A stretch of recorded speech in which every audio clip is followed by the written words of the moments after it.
Hi, this is Marilyn over at Tarot Ranch. Thanks for joining me and thanks for coming in for your weekly. Hopefully we'll get a little insight here from the cards, but I just want to say thank you and, well, thanks for joining me. Of course, to all my, 11 subscribers, thank you so much.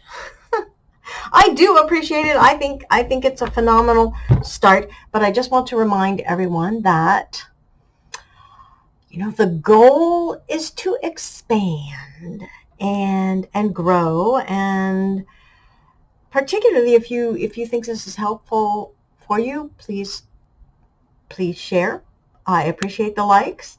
And I do have a special project which has been submitted. It will be on the Patreon, the paid portion of Third Eye Champagne.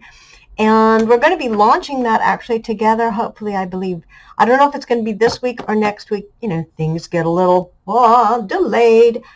But just phenomenal movement forward there. And hopefully if it's valuable to you, and I do encourage you to check out Kirsten's channel, Third Eye Champagne.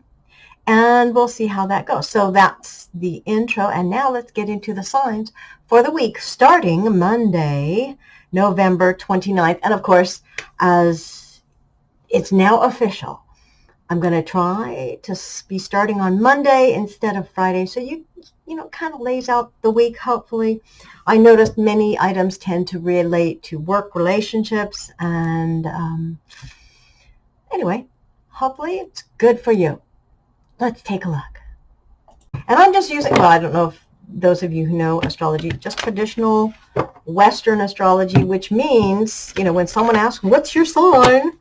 Now, you can take anything that you find works for you.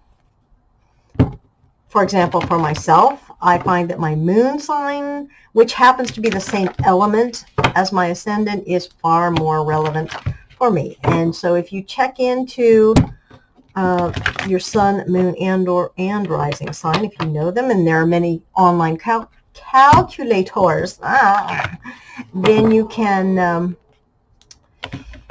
determine that for yourself and what works best for you. In fact, that's an important thing to say, so I'm going to put it on the intro, and then we'll get back to Aries. Hello, Leo.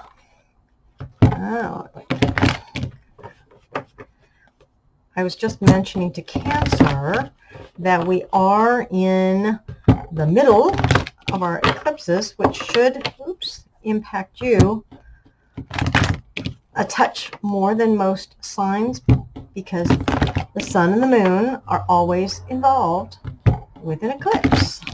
So,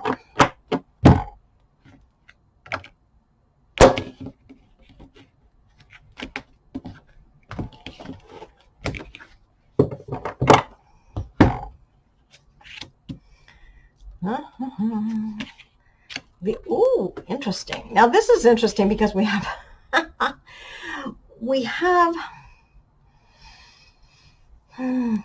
3 reversed cards, but the Devil in reverse can be viewed as a positive, and the Four of Swords in reverse can be viewed as a positive. Yeah, Justice, not so much. But the Devil many times deals with a level of addiction or escapism. And so if it's reversed, it's like it's either out of control, or because it's reversed, you have it therefore under control. You would know that for yourself. Justice reversed is typically not a fair situation. I think this is a little self-pity, Leo. You feel like, why am I vulnerable to these things? That's why it's not fair. Why are you vulnerable to these things? Why do they happen to you? Well, they just do. It could be in your astrological chart, but the fact is, life is not fair. Sorry. Four of Swords means you don't have to take, or either you've been doing the Leo thing, which is taking too much of a rest, too much rest and relaxation. Okay, time to come out of that. Or the good news is you don't necessarily need it. You're like, no, I'm fine. What you need to do is make sure you're away from this and channeling the energy that you do have into a productive, beneficial activity. And let's see if I just get one or two.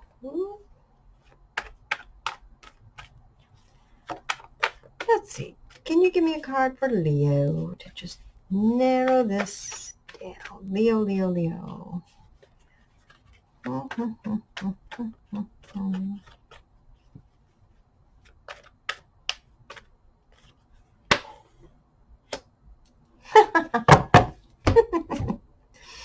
Simple.